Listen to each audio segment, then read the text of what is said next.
ಸಿದ್ದರಾಮಯ್ಯ ಸಾಹೇಬ್ರೆ ಏನ್ ಮಾಡ್ತಾ ಇದೀರಿ? ನಿದ್ದೆ ಮಂಪರಿನಿಂದ ದಯವಿಟ್ಟು ಹೊರಗಡೆ ಬರ್ರಿ. ನಿದ್ದೆ ಮಂಪರದಿಂದ ದಯವಿಟ್ಟು ಹೊರಗಡೆ ಬರ್ರಿ. ನಿಮ್ಮ ಬಗ್ಗೆ ನಾವು ವೈಯಕ್ತಿಕವಾಗಿ ಗೌರವ ಇಟ್ಟುಕೊಂಡಿದ್ದೀವಿ.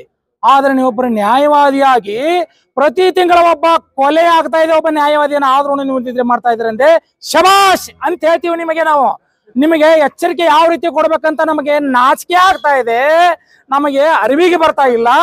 ಇದು ನಮಗೆ ಇದು ಏನದು ನ್ಯಾಯದ ಪರಿಧಿಯನ್ನ ಮೀರಿ ನಾವು ಈ ದುರ್ಘಟನೆಗಳನ್ನ ಕಣ್ಣಿಗೆ ಕಾಣ್ತಾ ಇದ್ದೇವೆ. ಇದು ಪ್ರತಿ ತಿಂಗಳ ಒಂದು ನಡೀತಾ ಇದೆ. ಎಲ್ಲಿವರೆಗೆ ಇದು ನಡೆಯೋದು ನಮಗೆ ಅದೆಲ್ಲ ಗೊತ್ತಿಲ್ಲ.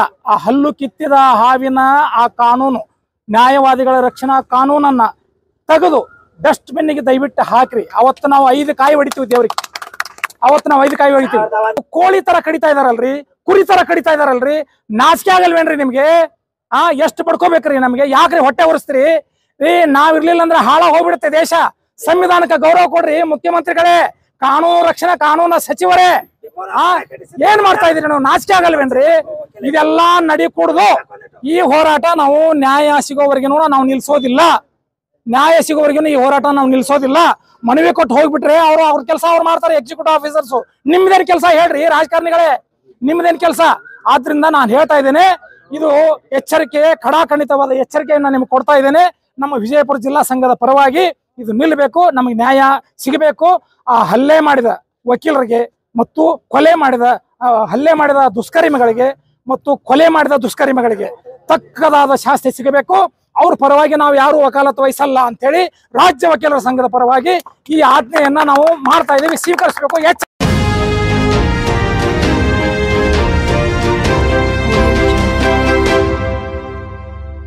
Welcome to M news Bijapur. चलिए चलते हैं आज की खबरों की ओर।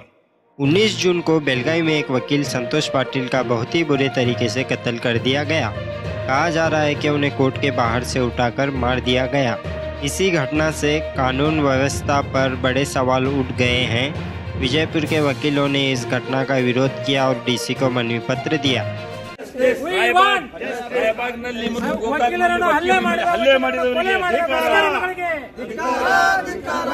ಹಲ್ಲೆ ಮಾಡಿದ ವಕೀಲರನ್ನು ಕೊಲೆ ಮಾಡಿದ ದುಷ್ಕರ್ಮಿಗಳಿಗೆ ಎಲ್ಲಿವರೆಗೆ ಹೋರಾಟ? ಎಲ್ಲಿವರೆಗೆ ಹೋರಾಟ? ವಕೀಲರ ಸಂಘಕ್ಕೆ, ವಕೀಲರ ಸಂಘಕ್ಕೆ, ವಿಜಯಪುರ ಜಿಲ್ಲಾ ವಕೀಲರ ಸಂಘಕ್ಕೆ, ವಿಜಯಪುರ ಜಿಲ್ಲಾ ವಕೀಲರ ಸಂಘಕ್ಕೆ. We want justice. We want justice. We want justice. ನ್ಯಾಯ ಬೇಕು. ಪ್ರಾಕ್ಟೀಸ್ ಮಾಡತಕ್ಕಂಥ ಪಾಟೀಲ್ ಅನ್ನುವಂತ ಒಬ್ಬ ನ್ಯಾಯವಾದಿಯನ್ನ 20-30 ದಿವಸಗಳವರೆಗೂ ಕಿಡ್ನಾಪ್ ಮಾಡಿ ತದನಂತರ ಕೊನೆಯ ಕ್ಷಣದಲ್ಲಿ ಅವರನ್ನ ಕೊಲೆ ಮಾಡಿ ಎಸೆತಾರೆ. ಒಬ್ಬ ನ್ಯಾಯಕ್ಕಾಗಿ ಹೋರಾಟ ಮಾಡುವ ಒಬ್ಬ ನ್ಯಾಯವಾದಿಯನ್ನ ಕೊಲೆ ಮಾಡಿ ಎಸೆತಾರೆ. ತದನಂತರ ಗೋಕಾಕ್ ನ್ಯಾಯವಾದಿಗಳ ಸಂಘಕ್ಕೆ ಸಂಬಂಧಪಟ್ಟಂತ ಒಬ್ಬ ಸದಸ್ಯ ವಕೀಲ ದಂಪತಿಗಳ ಮೇಲೆ ಹಾಡು ಆಗಲೇ ಹಲ್ಲೆ ಮಾಡ್ತಾರೆ. ಇದು ತಿಂಗಳಿಗೆ ಒಂದು ನಡೀತಾ ಇದೆ. ಆದ್ರಿಂದ ನಾನು ಹೇಳ್ತಾ ಇದ್ದೇನೆ, ನಮ್ಮ ಎಲ್ಲ ಜಿಲ್ಲಾ ನ್ಯಾಯವಾದಿಗಳ ಸಂಘದ ಪರವಾಗಿ ಅಧ್ಯಕ್ಷರು DG ಬಿರಾದ ಅವರ ನೇತೃತ್ವದ ತಂಡದ ಪರವಾಗಿ ನಾನು ಹೇಳುವ ಮಾತು ಏನು ಅಂದ್ರೆ, ಮಾನ್ಯ ಸನ್ಮಾನ್ಯ ಗೌರವಾನ್ವಿತ ಎಚ್ಚರಿಕೆ ಉಳ್ಳಂತ ಅಧಿಕಾರ ಚುಕ್ಕಾಣದಲ್ಲಿ ಹಾಸು ಹಕ್ಕಾಗಿ ಕುಂತಿರತಕ್ಕಂತ ಸಿದ್ದರಾಮಯ್ಯ ಸಾಹೇಬ್ರೆ ಏನ್ ಮಾಡ್ತಾ ಇದೀರಿ? ನಿದ್ದೆ ಮಂಪರಿನಿಂದ ದಯವಿಟ್ಟು ಹೊರಗಡೆ ಬರ್ರಿ. ನಿದ್ದೆ ಮಂಪರದಿಂದ ದಯವಿಟ್ಟು ಹೊರಗಡೆ ಬರ್ರಿ. ನಿಮ್ಮ ಬಗ್ಗೆ ನಾವು ವೈಯಕ್ತಿಕವಾಗಿ ಗೌರವ ಇಟ್ಟುಕೊಂಡಿದ್ದೀವಿ. ಆದ್ರೆ ನೀವೊಬ್ಬರು ನ್ಯಾಯವಾದಿಯಾಗಿ ಪ್ರತಿ ತಿಂಗಳ ಒಬ್ಬ ಕೊಲೆ ಆಗ್ತಾ ಇದೆ, ಒಬ್ಬ ನ್ಯಾಯವಾದಿಯನ್ನ ಆದ್ರೂ ನೀವು ನಿದ್ರೆ ಮಾಡ್ತಾ ಇದ್ರಿ ಅಂದ್ರೆ ಶಬಾಷ್ ಅಂತ ಹೇಳ್ತೀವಿ ನಿಮಗೆ. ನಾವು ನಿಮಗೆ ಎಚ್ಚರಿಕೆ ಯಾವ ರೀತಿ ಕೊಡ್ಬೇಕಂತ ನಮಗೆ ನಾಚಿಕೆ ಆಗ್ತಾ ಇದೆ, ನಮಗೆ ಅರಿವಿಗೆ ಬರ್ತಾ ಇಲ್ಲ. ಇದು ನಮಗೆ ಇದು ಏನದು ನ್ಯಾಯದ ಪರಿಧಿಯನ್ನ ಮೀರಿ ನಾವು ಈ ದುರ್ಘಟನೆಗಳನ್ನ ಕಣ್ಣಿಗೆ ಕಾಣ್ತಾ ಇದ್ದೇವೆ. ಇದು ಪ್ರತಿ ತಿಂಗಳ ಒಂದು ನಡೀತಾ ಇದೆ. ಎಲ್ಲಿವರೆಗೆ ಇದು ನಡೆಯೋದು ನಮಗೆ ಅದೆಲ್ಲ ಗೊತ್ತಿಲ್ಲ. ಆ ಹಲ್ಲು ಕಿತ್ತಿದ ಹಾವಿನ ಆ ಕಾನೂನು, ನ್ಯಾಯವಾದಿಗಳ ರಕ್ಷಣಾ ಕಾನೂನನ್ನ ತೆಗೆದು ಡಸ್ಟ್ ಬಿನ್ನಿಗೆ ದಯವಿಟ್ಟು ಹಾಕ್ರಿ. ಅವತ್ತು ನಾವು 5 ಕಾಯಿ ಹೊಡಿತೀವಿ ದೇವ್ರಿಗೆ. ಅವತ್ತು ನಾವು 5 ಕಾಯಿ ಹೊಡಿತೀವಿ. ಪೊಲೀಸರ ಮೇಲೆ ಹಲ್ಲೆ ಮಾಡ್ತೀರಿ, ವಕೀಲರ ಮೇಲೆ ಹಲ್ಲೆ ಮಾಡ್ತೀರಿ. ಇದೆಲ್ಲ ಕಣ್ಣಿಂದ ನೋಡಿದ್ರೂ ಕಣ್ಣು ಒರೆಸೋ ತಂತ್ರಗಾರ ಮಾಡ್ತೀರಿ. ನಿಮ್ಮ ರಾಜಕೀಯ ತಂತ್ರಗಾರಿಕೆ ಕುತಂತ್ರಗಾರಿಕೆನ ನಿಮ್ಮ ಪರಿಧಿಯಲ್ಲಿ ಇಟ್ಕೊಳ್ರಿ. ಅದನ್ನ ನ್ಯಾಯವಾದಿಗಳು we are the protectors of the society. Justice Dikshit ಅವ್ರು ಹೇಳ್ತಾರೆ, ಕೃಷ್ಣ ಎನ್ ದೀಕ್ಷಿತ್ ಅವರು, ನ್ಯಾಯವಾದಿಗಳಿಂದ ನ್ಯಾಯಾಧೀಶರು ವಿನಃ ನ್ಯಾಯಾಧೀಶರು ನ್ಯಾಯವಾದಿಗಳಿಂದ ಅಲ್ಲ. The power the strength of the advocates is the strength of the justice ಅಂತ ಹೇಳ್ತಾರೆ. ಯಾಕೆ ಹೇಳಿದ್ದಾರೆ? ಒಬ್ಬ ಜಸ್ಟಿಸ್ ಹೇಳ್ತಾರೆ, ಅದನ್ನ ಗೌರವಾನ್ವಿತ ಆನರಬಲ್ ಜಸ್ಟಿಸ್ ಹೇಳ್ತಾರೆ, ಹೈಕೋರ್ಟ್ ಆಫ್ ಬ್ಯಾಂಗ್ಳೂರ್. ಇದೆಲ್ಲ ನಿಮಗೆ ಕಿವಿ ಕೇಳಿಸಲ್ವಾ? ಇದೆಲ್ಲ ನಿಮಗೆ ಕಣ್ಣಿಗೆ ಕಾಣಿಸಲ್ವಾ? ಕೊಲೆ ಆಗಿದ್ದು ಕೋಳಿ ತರ ಕಡಿತಾ ಇದಾರಲ್ರಿ, ಕುರಿ ತರ ಕಡಿತಾ ಇದಾರಲ್ರಿ. ನಾಚಿಕೆ ಆಗಲ್ವೇನ್ರಿ ನಿಮ್ಗೆ? ಎಷ್ಟು ಪಡ್ಕೋಬೇಕ್ರಿ ನಮ್ಗೆ? ಯಾಕ್ರಿ ಹೊಟ್ಟೆ ಉರಿಸ್ತೀರಿ? ನಾವಿರ್ಲಿಲ್ಲ ಅಂದ್ರೆ ಹಾಳ ಹೋಗ್ಬಿಡುತ್ತೆ ದೇಶ. ಸಂವಿಧಾನಕ್ಕೆ ಗೌರವ ಕೊಡ್ರಿ ಮುಖ್ಯಮಂತ್ರಿಗಳೇ, ಕಾನೂನು ರಕ್ಷಣಾ ಕಾನೂನು ಸಚಿವರೇ. ಏನ್ ಮಾಡ್ತಾ ಇದೀರಿ ನಾವು? ನಾಚಿಕೆ ಆಗಲ್ವೇನ್ರಿ? ಇದೆಲ್ಲ ನಡಿ ಕೂಡುದು. ಈ ಹೋರಾಟ ನಾವು ನ್ಯಾಯ ಸಿಗೋವರೆಗೂ ನಾವು ನಿಲ್ಸೋದಿಲ್ಲ. ನ್ಯಾಯ ಸಿಗೋವರೆಗೂ ಈ ಹೋರಾಟ ನಾವು ನಿಲ್ಸೋದಿಲ್ಲ. ಮನವಿ ಕೊಟ್ಟು ಹೋಗ್ಬಿಟ್ರೆ ಅವ್ರ ಕೆಲಸ ಅವ್ರು ಮಾಡ್ತಾರೆ, ಎಕ್ಸಿಕ್ಯೂಟಿವ್ ಆಫೀಸರ್ಸ್. ನಿಮ್ದೇನ್ ಕೆಲಸ ಹೇಳ್ರಿ ರಾಜಕಾರಣಿಗಳೇ? ನಿಮ್ದೇನ್ ಕೆಲಸ? ಆದ್ರಿಂದ ನಾನು ಹೇಳ್ತಾ ಇದ್ದೇನೆ, ಇದು ಎಚ್ಚರಿಕೆ, ಖಡಾಖಂಡಿತವಾದ ಎಚ್ಚರಿಕೆಯನ್ನ ನಿಮ್ಗೆ ಕೊಡ್ತಾ ಇದ್ದೇನೆ. ನಮ್ಮ ವಿಜಯಪುರ ಜಿಲ್ಲಾ ಸಂಘದ ಪರವಾಗಿ ಇದು ನಿಲ್ಲಬೇಕು, ನಮಗೆ ನ್ಯಾಯ ಸಿಗಬೇಕು. ಆ ಹಲ್ಲೆ ಮಾಡಿದ ವಕೀಲರಿಗೆ ಮತ್ತು ಹಲ್ಲೆ ಮಾಡಿದ ದುಷ್ಕರ್ಮಿಗಳಿಗೆ ಮತ್ತು ಕೊಲೆ ಮಾಡಿದ ದುಷ್ಕರ್ಮಿಗಳಿಗೆ ತಕ್ಕದಾದ ಶಾಸ್ತಿ ಸಿಗಬೇಕು. ಅವ್ರ ಪರವಾಗಿ ನಾವು ಯಾರು ವಕಾಲತ್ತು ವಹಿಸಲ್ಲ ಅಂತೇಳಿ ರಾಜ್ಯ ವಕೀಲರ ಸಂಘದ ಪರವಾಗಿ ಈ ಆಜ್ಞೆಯನ್ನ ನಾವು ಮಾಡ್ತಾ ಇದ್ದೀವಿ. ಸ್ವೀಕರಿಸಬೇಕು, ಎಚ್ಚರಿಕೆ. Thank you. ವಕೀಲರ ಸಂಘದ ಸದಸ್ಯರಾದ ಶ್ರೀ ಸಂತೋಷ್ ಅಶೋಕ್ ಪಾಟೀಲ್ ವಕೀಲರ ಕೊಲೆ ಹಾಗೂ ಗೋಕಾಕ್ ವಕೀಲರ ಸಂಘದ ಸದಸ್ಯರಾದ ಶ್ರೀ CB ಗಿಡ್ಡನ್ನವರ ವಕೀಲರ ಮೇಲೆ ಆದ ಹಲ್ಲೆಯನ್ನು ಖಂಡಿಸುವ ಕುರಿತು ಮಾನ್ಯರೇ, ಮೇಲ್ಕಂಡ ವಿಷಯಕ್ಕೆ ಸಂಬಂಧಿಸಿದಂತೆ ವಿಜಯಪುರ ವಕೀಲರ ಸಂಘವು ತಮಗೆ ತಿಳಿಸುವುದೇನೆಂದರೆ, ಇತ್ತೀಚೆಗೆ ರಾಯಬಾಗ್ ವಕೀಲರ ಸಂಘದ ಸದಸ್ಯರಾದ ಶ್ರೀ ಸಂತೋಷ್ ಅಶೋಕ್ ಪಾಟೀಲ್ ವಕೀಲರ ಕೊಲೆಯಾಗಿರುತ್ತದೆ ಮತ್ತು ಗೋಕಾಕ್ ವಕೀಲರ ಸಂಘದ ಸದಸ್ಯರಾದ ಶ್ರೀ CB ಗಿಡ್ಡನ್ನವರ ವಕೀಲರ ಮೇಲೆ ಹಲ್ಲೆಯಾಗಿರುತ್ತದೆ. ಈ ಎರಡು ಘಟನೆಯನ್ನು ಖಂಡಿಸಿ ನಮ್ಮ ವಿಜಯಪುರ ವಕೀಲರ ಸಂಘವು ನ್ಯಾಯಾಲಯದ ಕಾರ್ಯಕಲಾಪದಿಂದ ಮತ್ತು ಕಂದಾಯ ಇಲಾಖೆ ಎಲ್ಲ ನ್ಯಾಯಾಲಯದ ಕಾರ್ಯಕಲಾಪದಿಂದ ದೂರ ಉಳಿದು ಸದರಿ ಘಟನೆಗಳನ್ನು ಖಂಡಿಸುತ್ತೇವೆ. ಆದ ಕಾರಣ ತಾವು ಸದರಿ ಶ್ರೀ ಸಂತೋಷ್ ಅಶೋಕ್ ಪಾಟೀಲ್ ವಕೀಲರನ್ನು ಕೊಲೆ ಮಾಡಿರುವ ಹಾಗೂ CB ಗಿಡ್ಡನ್ನವರ ವಕೀಲರ ಮೇಲೆ ಹಲ್ಲೆ ಮಾಡಿದವರನ್ನು ಕೂಡಲೇ ಬಂಧಿಸಿ ಅವರ ಮೇಲೆ ಕಠಿಣ ಕಾನೂನು ಕ್ರಮ ತೆಗೆದುಕೊಳ್ಳಬೇಕೆಂದು ತಮ್ಮಲ್ಲಿ ವಿನಂತಿಸಿಕೊಳ್ಳುತ್ತೇವೆ. ವಿಜಯಪುರ ಸಂಘದ ವಕೀಲರ ಅಧ್ಯಕ್ಷನಾಗಿ ನಾವು ತಿಳಿಸಿದ್ದೇನೆಂದ್ರೆ, ಈಗ ಪದೇ ಪದೇ ಈ ರೀತಿ ಹಲ್ಲೆ ಆಗಲಕ್ಕೆ ಹತ್ತಿದವು. ಯಾಕಂದ್ರೆ ಈ ಸರ್ಕಾರ ಬಂದ ಮೇಲೆ ಹೆಚ್ಚಿಗೆ ಆಗ್ಲತ್ತಾವು. ಮಾನ್ಯ ಗೃಹ ಮಂತ್ರಿಗಳು ಅದಕ್ಕೆ ಕಿವಿಗೊಡದೆ ಮತ್ತು ಪೊಲೀಸ್ ಇಲಾಖೆ ಎಲ್ಲ ಜಿಲ್ಲಾ SP ಗಳಿಗಾಗಲಿ ಕಮಿಷನರ್ಗಾಗಲಿ ಅದು ಈ ಘಟನೆಗಳು ಹಿಂಗೆ ಆಗಲ್ದಂಗೆ ನೋಡ್ಕೋಬೇಕು.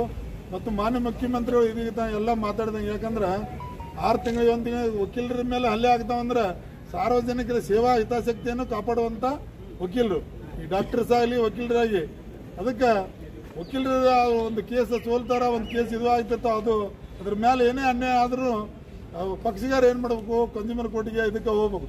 ಅದನ್ನು ತಾವು ನಮ್ಮ ಕಾನೂನು ಕ್ರಮ ಏನದಲ್ಲ ಇವು ಸರಿಯಾಗಿ ಇಲ್ಲ ವಿಫಲವಾದ್ದರಿಂದ ಎಲ್ಲರೂ ತಮ್ಮ ಕೈಯಲ್ಲಿ ವೆಪನ್ ತಗೊಂಡು ವಕೀಲರಿಗೆ ಕೋರ್ಟ್ ಮುಂದೆ ಹೊಡಿತಾರೆ. ಅಂದ್ರೆ ಏನು?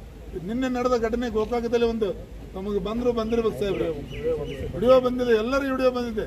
ಆ ಬಡಿಗೆ ತಗೊಂಡು ಯಾವ ರೀತಿ ವಕೀಲರ ಮೇಲೆ ಹಲ್ಲೆ ಮಾಡ್ತಾರಂದ್ರೆ ಸಾರ್ವಜನಿಕರು ಮತ್ತೆ ವಕೀಲರ ಮೇಲೆ ಮಾಡಿದ್ರೆ ಉಳಿತೇನು? ಮೇನ್ ಕಾನೂನನ್ನು ಅದನ್ನು ರಕ್ಷಣೆ ಮಾಡುವಂಥ, ಪಾಲನೆ ಮಾಡುವಂಥ ಈ ದೇಶದಾಗ ವಕೀಲರೇ ಒಂದು ಸ್ವಾತಂತ್ರ್ಯ ಸಿಗಲಿಕ್ಕೆ ಬುನಾದಿಯನ್ನು ಹಾಕಿಕೊಂಡಂಥ ವಕೀಲರ ಮೇಲೆ ಈ ರೀತಿ ಮಾಡಿದ್ರೆ ಮುಂದಿನ ದಿನಮಾನದಾಗ ನಾವು ಉಗ್ರ ಹೋರಾಟವನ್ನು ಮಾಡಬೇಕಾಗ್ತದ. ಆ ಆರೋಪಿಗಳು ಏನು ಇವತ್ತು ನಿನ್ನೆ ಹಲ್ಲೆ ಮಾಡ್ಯಾರಲ್ಲ ರಾಯಬಾಗದಲ್ಲಿ ಮತ್ತು ಗೋಕಾಕದಲ್ಲಿ, ಅವ್ರನ್ನ ಶೀಘ್ರದಲ್ಲಿ ಅವ್ರನ್ನ ಬಂಧಿಸಿ ಅವ್ರ ಪರವಾಗಿ ಇಡೀ ರಾಜ್ಯ ವಕೀಲರ ಸಂಘದಲ್ಲಿ ಎಲ್ಲ ನಾವು ಮಾತಾಡಿದ್ದೇವೆ. ಅವ್ರ ಪರವಾಗಿ ಯಾರೂ ವಕಾಲತ್ತನ್ನು ವಹಿಸಿದ್ರ ಜಾಮೀನು ಹಾಕಬಾರದಂತೇಳಿ ಕಟ್ಟುನಿಟ್ಟಾಗಿ ತೀರ್ಮಾನವನ್ನು ತೆಗೆದುಕೊಂಡಿದ್ದೀವಿ. ಅದಕ್ಕೆ ನಾವು ಈ ಮನವಿಯನ್ನು ನಮ್ಮ DC ಅವ್ರ ಮುಖಾಂತರ ಸರ್ಕಾರಕ್ಕೆ ಮುಟ್ಟಿಸಬೇಕಂತ ಕೇಳ್ಕೊಂತೀವಿ.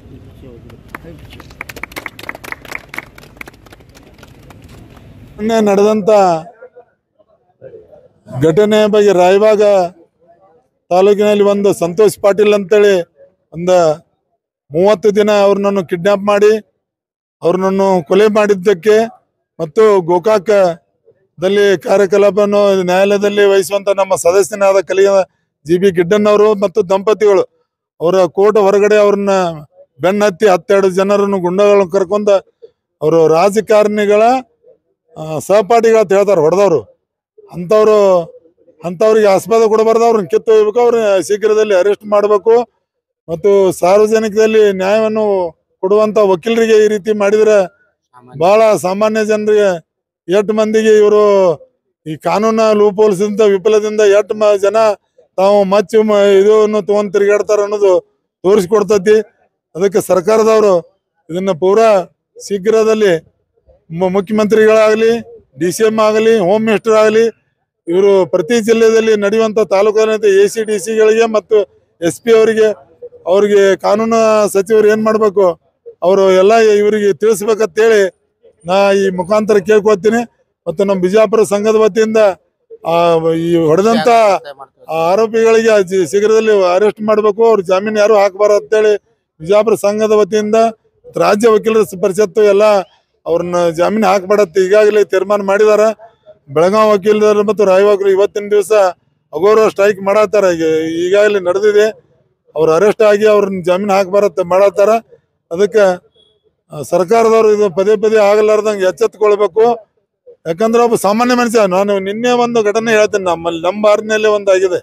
ಅಂದ್ರೇನು ವಕೀಲರ ಮೇಲಲ್ಲದು, ನಮ್ಮ ಕ್ಲಬ್ ಇದೆ ವಕೀಲರ ಕ್ಲಬ್, ಅಲ್ಲಿ ಆ ಓನ್ಯಾಗ ಎಲ್ಲ ಮಚ್ಚು ಮತ್ತು ಚಾಕು ತಗೊಂಡು ಹುಡುಗರು ಬಡ್ದಾಡತ್ತಿದ್ರು. ಅಂದ್ರೆ ಎಷ್ಟು ಸರ್ಕಾರದ ಈ ಕಾನೂನು ವಿಫಲತೆ ಐತೆ ಅನ್ನೋದು ನಿರ್ಲಕ್ಷ್ಯತೆ ತೋರಿಸ್ಕೊಡ್ತೈತಿ. ಓನ್ಯಾಗ್ರಿ ಓಣಿಯಲ್ಲಿ 8 ಗಂಟೆಗೆ ಅದನ್ನ CCTV ತೆಗೆದು ನೋಡಿದ್ರೆ ಹುಡುಗರು ಮಚ್ಚ ಬಡಿಗೆ ತಗೊಂಡು ಒಂದು ಹುಡುಗ ಹೊಡೆಯತ್ತಾರ. ಅಂದ್ರೆ ಏನು ಕಾನೂನ ಇವರು ಪಾಲಿಸಿದಂಗ ಆಗ್ತದ. ಒಬ್ಬ ನಾವು ಇಷ್ಟು ಚಿಕ್ ಮಾಡ್ತೇವೆ, SP ಅವರು ನಾವು ಹಿಂಗ್ ಮಾಡ್ತೇವೆ, ನಾವೆಲ್ಲ ಬಿಜಾಪುರದಲ್ಲಿ ಎಲ್ಲ ಘಟನೆ ಆಗಲ್ದಂಗ ನೋಡ್ತೀವಿ ಅಂತಾರ. ಆಗಲೇ ದರೋಡೆ ಆಗ್ಲತ್ತಾವ. ಒಂದು ಮನೆಗಳಲ್ಲಿ ಘಟನೆ ಆದ ನೋಡಿದ್ರೆ 6 ಗಂಟೆಗೆ ಮಾಡ್ಯಾರಂದ್ರ ಎಷ್ಟು ಕಾನೂನು ವಿಫಲತೆ ಇರ್ಬೇಕು. ಅದಕ್ಕೆ ಒಂದು ಸರ್ಕಾರ ಎಚ್ಚೆತ್ತದಿಲ್ಲ ಅಂದ್ರೆ 2 ಕ್ವಿಂಟಲ್ ಗಟ್ಲೆ ಬಂಗಾರ ತುಡು ಮಾಡ. ಅಂದ್ರೆ ಎಷ್ಟು ಇವ್ರದ್ದು ವಿಫಲತೆ ಐತಿ ಅಂದ್ರೆ ಇವ್ರು ಏನ್ ಕಣ್ಣು ಮುಚ್ಚಿ ಕುತ್ಕೊಂಡಾರ. ಅದಕ್ಕೆ ಅದು ಹೆಚ್ಚಿಗೆ ತೋರಿಸ್ಬಿಡ್ತೀವಿ. ಅದ್ರಾಗ ಸಾರ್ವಜನಿಕರ ಕಾನೂನು ಕಾಪಾಡುವಂತ ವಕೀಲರಿಗೆ ಇದೆಲ್ಲ ಮಾಡ್ತಾರಂದ್ರ ಇದನ್ನು ಘೋರ ಖಂಡಿಸಿ ನಾವು ಅವರಿಗೆ ಎಚ್ಚರಿಕೆಯನ್ನು ಮೂಡಿಸ್ತೇವೆ. ಅದಕ್ಕೆ ಬಿಜಾಪುರ ಸಂಘದ ವತಿಯಿಂದ ನಾನು DC ಬರೋದ್ರ ಅಧ್ಯಕ್ಷರು ಎಚ್ಚರಿಕೆಯನ್ನು ವಹಿಸಿ ಮಾತಾಡಿದ್ವಿ.